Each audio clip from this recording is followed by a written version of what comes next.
This is a 1970s Iida Banjo, I-I-D-A.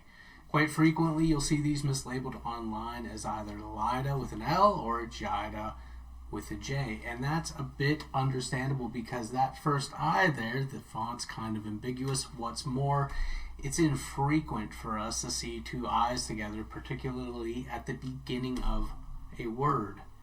This is a Japanese-made banjo. The quality on some of these varies quite a bit. This one's kind of a middle-of-the-road one, and I'll go into that in a moment. I really like the neck of it. The neck feels comfortable. It's a double-bound resonator, which is a plain, dark, stained back. These are often overlooked, as I said, or not super well regarded, and so as a result, you can pick these up for a couple to a few $100s on any given day, and they're pretty good at that price. You don't have to feel guilty about them, and it's certainly as loud as you will ever need it to be. Is it the greatest sounding banjo? No. But you can play with the head and the bridge and the tailpiece, and you can make this sound pretty good. And as I said already, it is loud as you will ever need a banjo to be. So why are these overlooked? Well, part of my theory is this. In the late 19th century, early 20th century, the quality of a banjo in the layman's eyes was frequently judged by the number of hooks it had.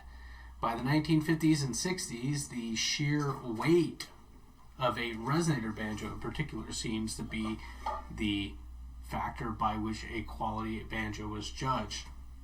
And there's some understanding to that because the weight kind of told you about the metals in the tone ring and whatnot.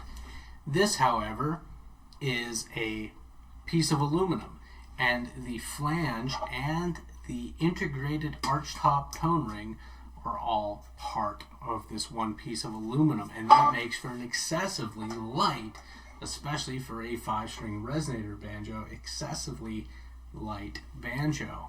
There seems to be some reconsiderations of this. The weight is the sign of equality argument going on in the banjo world right now, and I probably fall more onto the lightweight side, especially as I get older. However, at the end of the day, all that matters to me is how does it sound, and whatever. That's a whole other conversation. So this is a pretty good banjo. I think so. If you were starting out, you could do a lot worse. If you wanted a secondary banjo that you didn't have to feel guilty about, this is perfectly fine, especially if you spend a little extra time with the setup and everything.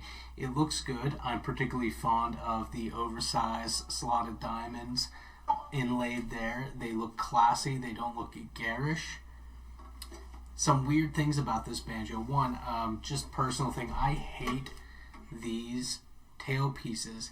They work fine, but they are a real pain to get that loop on those little tags there.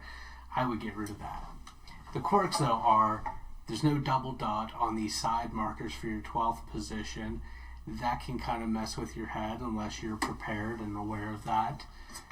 And these tuners here, there we go, gigantic tuners akin to the Firebird style tuners you would see on 60s and 70s master tones.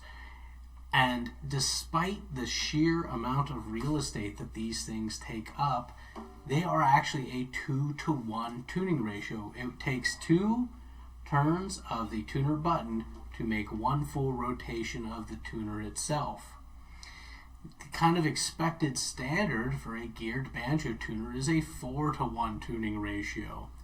Because of the sheer size of these, I think it's incongruent with the fact that they are a 2-to-1 ratio, not 4-to-1 or even 12-to-1.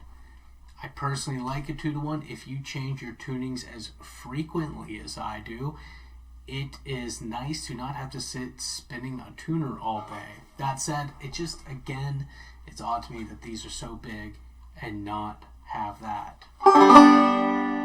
So, somebody came in, all they really wanted was me to replace the original friction tuner with this geared tuner, so I've done that.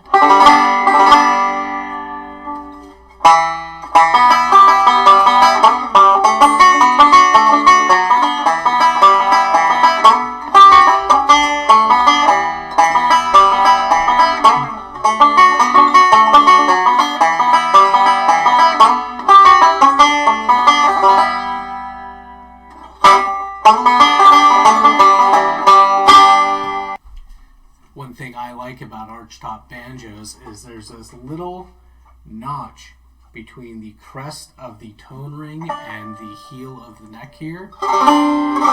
It's a good place to dig into. There's no need for a scoop. I personally don't care for scoops. They serve a function, but I like archtops for frailing. If I were to hold on to this banjo, I'd put a thicker head on it, like a fiber skin head. It's just kind of tone it down a wee bit.